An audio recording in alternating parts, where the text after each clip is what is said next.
Aku masih ingat betul pagi itu. Matahari belum sepenuhnya muncul, tapi aku sudah bersiap berangkat kerja. Seperti biasa, aku menatap wajah istriku yang masih terlelap di samping anak kami. Dalam hati, aku selalu berjanji, apapun yang terjadi, aku harus kuat demi mereka. Namaku Raka. Aku hanya seorang pria biasa dengan pekerjaan sederhana. Setiap hari, aku bekerja dari pagi hingga malam, berpindah dari satu tempat ke tempat lain, memastikan kebutuhan keluarga kami tercukupi. Tidak mudah, tapi setiap kali aku pulang dan melihat senyum istriku, semua lelah itu terasa hilang begitu saja. Istriku, Dina, adalah wanita yang dulu selalu aku banggakan. Dia lembut, perhatian, dan selalu tahu bagaimana membuatku merasa dihargai. Di awal pernikahan kami, semuanya terasa begitu sempurna. Kami sering tertawa bersama, berbagi cerita, dan saling menguatkan saat keadaan sulit. Aku nggak butuh apa-apa yang mewah, Mas. Yang penting kita selalu sama-sama, katanya suatu malam, sambil menggenggam tanganku erat. Kalimat itu selalu terngiang di kepalaku. Itulah alasan kenapa aku terus berjuang, bahkan ketika tubuhku sudah hampir menyerah. Setiap hari, rutinitasku hampir sama. Bangun pagi, berangkat kerja, pulang malam, lalu menghabiskan sedikit waktu bersama keluarga sebelum akhirnya tertidur karena kelelahan. Terkadang aku merasa bersalah karena tidak punya banyak waktu untuk mereka, tapi aku yakin, semua ini demi masa depan kami. Dina sendiri lebih sering di rumah, mengurus anak kami yang masih kecil. Sesekali dia membantu berjualan kecil-kecilan secara online. Aku selalu mendukung apapun yang dia lakukan, selama itu membuatnya bahagia. Mas nggak capek? Tanyanya suatu malam saat aku pulang lebih larut dari biasanya. Aku hanya tersenyum. Capek sih, tapi kalau ingat kamu sama anak, capeknya hilang. Dia tersenyum tipis, lalu menyodorkan segelas air hangat. Hal-hal kecil seperti itu yang membuatku merasa semua pengorbananku tidak sia-sia. Aku percaya, keluarga ini adalah segalanya. Aku percaya pada Dina sepenuhnya. Tidak pernah terlintas sedikit pun di pikiranku bahwa suatu hari nanti, kepercayaan itu akan diuji. Hari-hari berlalu dengan tenang. Tidak ada pertengkaran besar, tidak ada masalah berarti. Kami hidup sederhana, tapi cukup. Setidaknya, itu yang aku rasakan saat itu.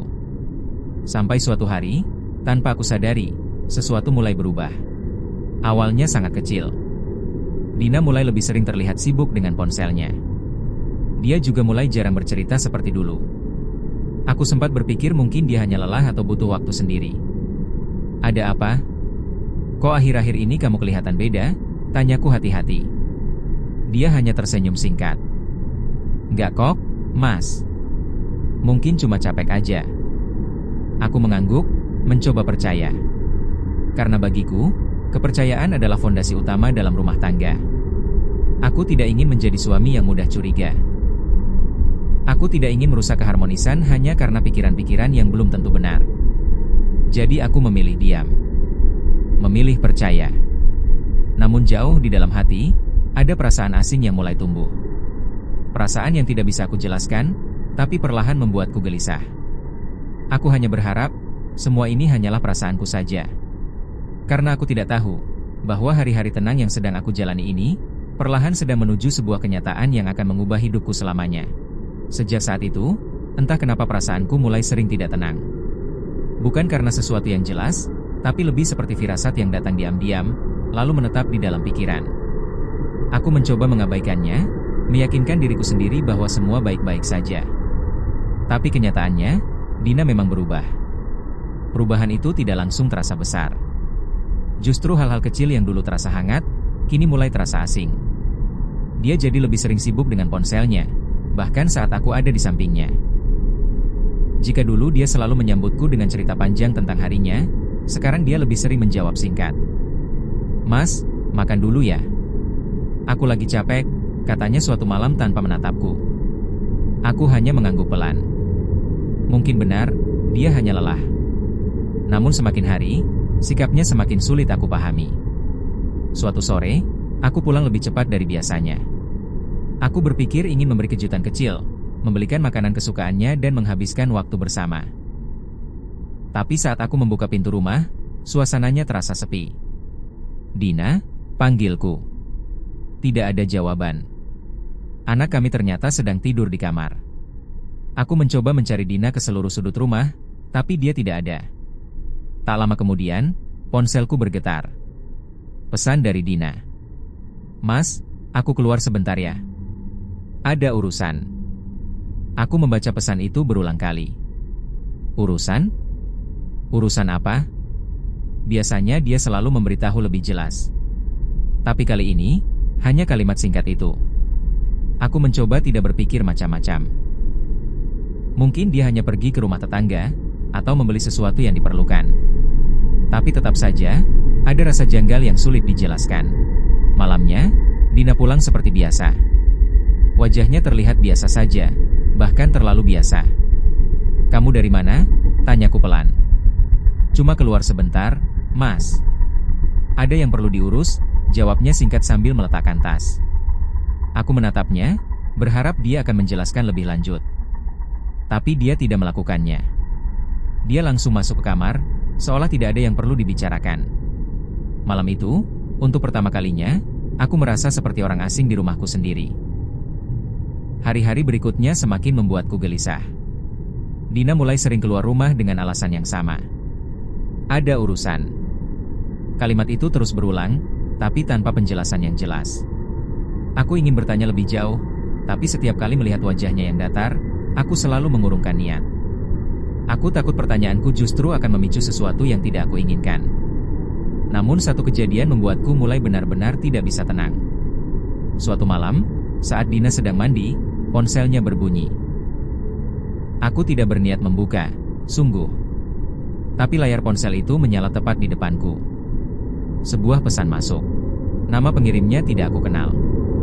Dan isi pesannya singkat, tapi cukup membuat dadaku terasa sesak. Aku kangen kamu. Besok jadi, kan? Tanganku langsung dingin. Jantungku berdegup lebih cepat dari biasanya. Aku menatap layar itu cukup lama, mencoba memahami apa yang sebenarnya sedang terjadi. Aku ingin percaya. Aku ingin menganggap ini hanya kesalahpahaman. Tapi untuk pertama kalinya dalam hidupku, kepercayaan yang selama ini aku pegang erat, mulai terasa goyah. Dan malam itu, aku sadar satu hal. Aku mungkin tidak benar-benar mengenal istriku sendiri. Kalimat itu terus terngiang di kepalaku sepanjang malam. Aku duduk di ruang tamu dalam keadaan gelap, hanya ditemani suara detak jam yang terasa semakin keras. Sementara itu, Dina sudah tertidur di kamar, seolah tidak ada apapun yang terjadi. Aku mencoba memejamkan mata, tapi pikiranku justru semakin aktif. Pesan singkat itu terus muncul di benakku, aku kangen kamu. Besok jadi, kan? Siapa orang itu? Dan yang lebih menyakitkan, apa maksud dari kata jadi? Aku menarik napas panjang, berusaha menenangkan diri. Aku tidak ingin langsung mengambil kesimpulan. Mungkin saja itu hanya salah paham.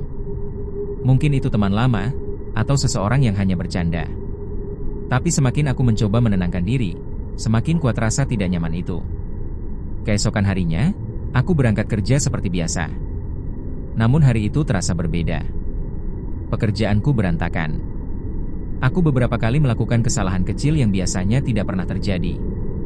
Raka, kamu kenapa? Dari tadi kelihatan gak fokus, tanya rekan kerjaku. Aku hanya tersenyum tipis. Gak apa-apa.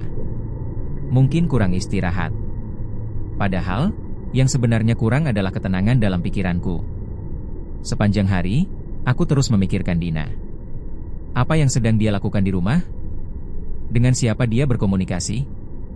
Apakah pesan itu akan berlanjut hari ini? Sampai akhirnya, aku membuat keputusan yang selama ini selalu aku hindari. Aku pulang lebih cepat, tanpa memberitahu Dina. Langkah kakiku terasa lebih berat dari biasanya saat mendekati rumah. Entah kenapa, ada perasaan takut yang tiba-tiba muncul. Takut jika apa yang aku pikirkan ternyata benar. Aku membuka pintu perlahan. Rumah tampak sepi. Dina, panggilku pelan. Tidak ada jawaban. Aku langsung menuju kamar. Kosong. Dapur juga kosong. Namun saat aku hendak kembali ke ruang tamu, aku melihat sesuatu yang membuatku terdiam. Tas Dina tidak ada. Aku segera meraih ponselku dan menghubunginya. Nada sambung terdengar, tapi tidak diangkat. Sekali lagi. Masih tidak diangkat. Perasaanku semakin tidak karuan. Beberapa menit kemudian, akhirnya pesan masuk dari Dina. "Mas, aku lagi di luar. Nanti aku jelasin ya." Lagi-lagi kalimat itu. Aku menatap layar ponsel dengan perasaan campur aduk. Marah, kecewa, bingung, semuanya bercampur jadi satu. Aku duduk lemas di sofa. Untuk pertama kalinya, aku benar-benar merasa kehilangan kendali atas hidupku sendiri. Malamnya, Dina pulang seperti biasa. Aku tidak langsung bicara. Aku hanya memperhatikannya dari jauh. Cara dia meletakkan tas, cara dia menghindari tatapanku, semuanya terasa berbeda. "Ada yang mau kamu jelasin?" tanyaku akhirnya, suaraku terdengar lebih dingin dari biasanya. Dia terdiam sejenak. "Cuma urusan biasa, Mas." "Gak penting," jawabnya singkat. Aku menatapnya dalam-dalam. "Urusan biasa sampai kamu gak bisa angkat teleponku?" Dina mulai terlihat tidak nyaman. "Mas, aku capek. Bisa gak kita bahas ini nanti aja?" Jawaban itu seperti menamparku. Selama ini, aku selalu mengutamakan dia. Selalu mencoba memahami keadaannya. Tapi sekarang, saat aku butuh kejelasan, dia justru menghindar. Malam itu, kami tidur dalam diam. Tidak ada percakapan, tidak ada kehangatan seperti dulu. Dan di tengah keheningan itu, aku semakin yakin. Ada sesuatu yang sedang disembunyikan dariku. Dan cepat atau lambat, aku akan menemukan kebenarannya. Meskipun aku harus menghadapi kenyataan yang paling menyakitkan sekalipun. Hari itu, aku tidak lagi bisa bekerja dengan tenang. Semua pikiranku hanya tertuju pada satu hal, Dina. Setiap detik terasa seperti dorongan yang semakin kuat untuk mencari tahu apa yang sebenarnya terjadi di belakangku. Aku tahu, jika aku terus diam, aku hanya akan tersiksa oleh dugaan yang tidak pasti. Maka untuk pertama kalinya dalam hidupku sebagai seorang suami, aku mengambil keputusan yang tidak pernah aku bayangkan sebelumnya. Aku mengikuti istriku. Pagi itu, aku berpura-pura berangkat kerja seperti biasa. Aku mencium kening anakku, lalu menatap Dina sekilas. Dia hanya tersenyum tipis, seperti hari-hari sebelumnya. Tidak ada tanda-tanda apapun di wajahnya. Namun kali ini, aku tidak benar-benar pergi bekerja. Aku menunggu di ujung jalan, di tempat yang tidak terlihat dari rumah. Jantungku berdebar lebih cepat dari biasanya. Tanganku terasa dingin, seolah aku sedang melakukan sesuatu yang salah. Beberapa menit berlalu. Sampai akhirnya pintu rumah terbuka. Dina keluar. Dia terlihat rapi. Bahkan lebih rapi dari biasanya. Dia mengenakan pakaian yang jarang dia pakai di rumah, dengan riasan tipis yang membuatnya tampak berbeda. Aku menelan ludah. Kemana dia akan pergi? Aku mengikuti dari kejauhan. Tidak terlalu dekat, tapi cukup untuk tidak kehilangan jejak. Setiap langkah yang aku ambil terasa berat, seolah aku sedang berjalan menuju sesuatu yang tidak ingin aku lihat. Dina berhenti di sebuah tempat yang cukup ramai, sebuah kafe kecil di pinggir jalan. Aku berhenti beberapa meter dari sana, mencoba menyembunyikan diri. Dari tempatku berdiri, aku masih bisa melihat dengan cukup jelas. Dan disitulah, semuanya mulai runtuh. Seorang pria sudah menunggunya. Dina berjalan mendekat, lalu duduk di depannya. Mereka berbicara, dan yang paling menyakitkan, mereka tertawa. Tertawa seperti dua orang yang saling nyaman. Aku terpaku. Dadaku terasa sesak. Nafasku tidak teratur. Aku mencoba mencari alasan, mungkin itu teman lama, mungkin rekan bisnis, mungkin hanya kebetulan. Tapi semua alasan itu perlahan hancur saat aku melihat sesuatu yang tidak bisa aku sangka lagi. Pria itu menggenggam tangan Dina. Dan Dina tidak menolak. Dunia seakan berhenti berputar. Aku tidak mendengar lagi suara kendaraan, tidak merasakan lagi panas matahari. Semua fokusku hanya pada satu pemandangan itu. Istriku, wanita yang selama ini aku percayai sepenuh hati, duduk bersama pria lain dengan cara yang tidak seharusnya. Tanpa sadar, langkah kakiku maju sedikit lebih dekat. Aku ingin memastikan. Aku ingin yakin bahwa ini bukan mimpi buruk. Namun semakin dekat aku melihat, semakin jelas kenyataannya. Ekspresi Dina bukan ekspresi seorang wanita yang terpaksa. Itu adalah ekspresi seseorang yang merasa nyaman. Aku mundur perlahan.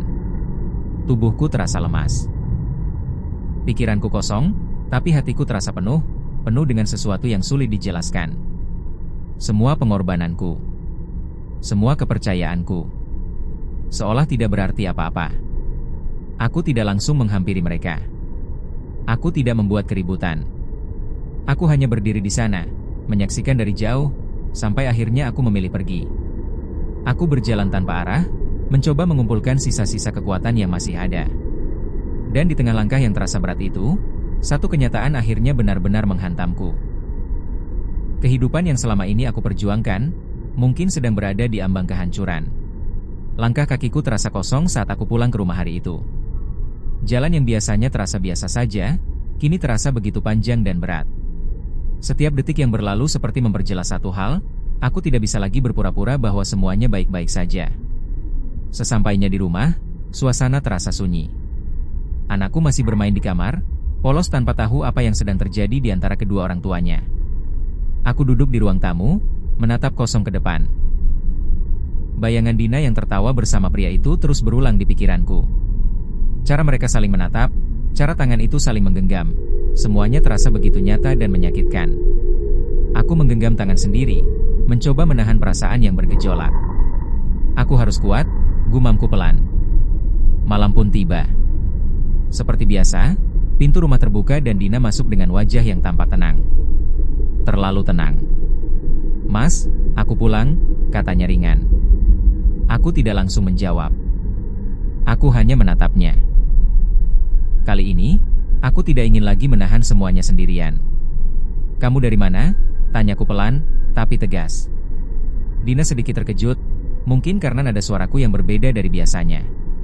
"Seperti biasa, Mas, ada urusan," jawabnya, menghindari tatapanku. Aku berdiri perlahan. "Urusan sama siapa?" tanyaku lagi. Dia terdiam. Untuk beberapa detik, hanya ada keheningan di antara kami. Tapi keheningan itu justru terasa lebih keras dari suara apapun. "Mas, aku capek. Bisa nggak kita nggak bahas ini sekarang?" katanya, mencoba menghindar seperti sebelumnya. Namun kali ini, aku tidak mundur. "Aku lihat kamu hari ini." Kalimat itu membuatnya langsung terdiam. Aku melangkah lebih dekat. Di kafe itu. Sama pria itu. Wajah Dina berubah. Tidak ada lagi ketenangan seperti tadi.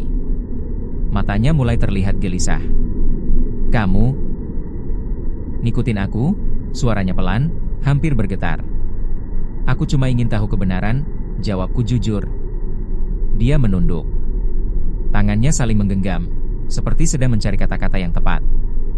"Mas, aku bisa jelasin," katanya akhirnya. Aku menarik napas panjang. Aku dengar. Namun anehnya, saat kesempatan itu aku berikan, dia justru terdiam lebih lama. Dia cuma, "Teman," ucapnya akhirnya. Aku tersenyum pahit. "Teman sampai pegang tangan?" tanyaku, suaraku mulai terdengar berat. Dina tidak menjawab. Keheningan kembali memenuhi ruangan. Tapi kali ini, keheningan itu penuh dengan kebenaran yang tidak terucap. "Aku ini kurang apa, Din?" tanyaku pelan, hampir seperti berbisik. "Aku kerja dari pagi sampai malam, semua buat kamu, buat anak kita." Suaraku mulai bergetar, tapi aku tetap berusaha berdiri tegak. "Kenapa kamu lakukan ini?" Dina menutup wajahnya sebentar. Bahunya naik turun, seolah menahan sesuatu. Aku cuma capek, Mas," katanya lirih. Aku ngerasa sendiri. Jawaban itu membuat dadaku semakin sesak. "Sendiri?" aku mengulang pelan. "Aku juga capek, Din. Tapi aku tetap pulang ke kamu." Dia tidak membalas. Air matanya mulai jatuh perlahan. Malam itu, tidak ada teriakan. Tidak ada pertengkaran besar. Hanya dua orang yang berdiri saling berhadapan, dengan luka yang sama-sama dalam. Dan untuk pertama kalinya sejak semua ini dimulai, aku menyadari satu hal yang paling menyakitkan. Bukan hanya kepercayaanku yang retak, tapi hubungan kami mungkin sudah tidak bisa kembali seperti dulu lagi. Malam itu terasa begitu panjang. Aku duduk sendiri di ruang tamu, sementara Dina memilih diam di kamar. Tidak ada lagi yang bisa kami katakan tanpa menambah luka yang sudah ada. Untuk pertama kalinya dalam hidupku, aku merasa benar-benar kehilangan arah. Semua yang selama ini aku bangun, semua yang aku jaga dengan penuh perjuangan, kini terasa rapuh. Seolah satu kenyataan mampu meruntuhkan segalanya dalam sekejap. Pagi harinya, suasana rumah terasa berbeda. Tidak ada sapaan hangat. Tidak ada senyum kecil yang biasa menyambut hari. Hanya keheningan yang menggantung di antara kami. Aku melihat Dina dari kejauhan. Matanya sembab, wajahnya lelah. Mungkin dia juga tidak tidur semalaman, sama sepertiku.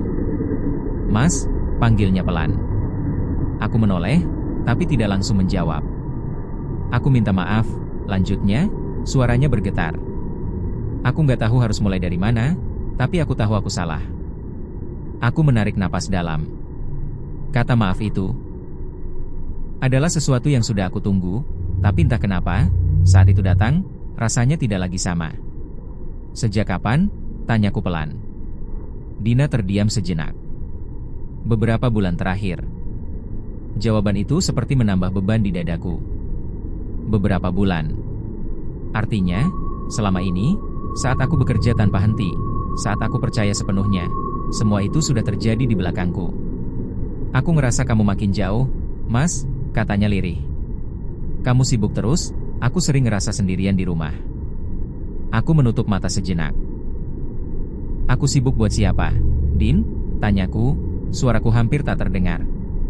"Semua yang aku lakukan, buat kamu, buat anak kita." Air mata Dina jatuh lagi. Aku tahu, dan itu yang bikin aku makin merasa bersalah. Malam itu terasa begitu panjang. Aku duduk sendiri di ruang tamu, sementara Dina memilih diam di kamar. Tidak ada lagi yang bisa kami katakan tanpa menambah luka yang sudah ada. Untuk pertama kalinya dalam hidupku, aku merasa benar-benar kehilangan arah. Semua yang selama ini aku bangun, semua yang aku jaga dengan penuh perjuangan, kini terasa rapuh. Seolah satu kenyataan mampu meruntuhkan segalanya dalam sekejap. Pagi harinya, suasana rumah terasa berbeda. Tidak ada sapaan hangat. Tidak ada senyum kecil yang biasa menyambut hari. Hanya keheningan yang menggantung di antara kami. Aku melihat Dina dari kejauhan. Matanya sembab, wajahnya lelah. Mungkin dia juga tidak tidur semalaman, sama sepertiku. "Mas," panggilnya pelan. Aku menoleh, tapi tidak langsung menjawab. "Aku minta maaf," lanjutnya, suaranya bergetar. Aku nggak tahu harus mulai dari mana, tapi aku tahu aku salah. Aku menarik napas dalam. Kata maaf itu adalah sesuatu yang sudah aku tunggu, tapi entah kenapa, saat itu datang, rasanya tidak lagi sama. "Sejak kapan?" tanyaku pelan. Dina terdiam sejenak. "Beberapa bulan terakhir." Jawaban itu seperti menambah beban di dadaku. Beberapa bulan. Artinya, selama ini, saat aku bekerja tanpa henti, saat aku percaya sepenuhnya, semua itu sudah terjadi di belakangku. "Aku ngerasa kamu makin jauh, Mas," katanya lirih. "Kamu sibuk terus, aku sering ngerasa sendirian di rumah." Aku menutup mata sejenak. "Aku sibuk buat siapa, Din?" tanyaku, suaraku hampir tak terdengar. "Semua yang aku lakukan, buat kamu, buat anak kita." Air mata Dina jatuh lagi. Aku tahu, dan itu yang bikin aku makin merasa bersalah.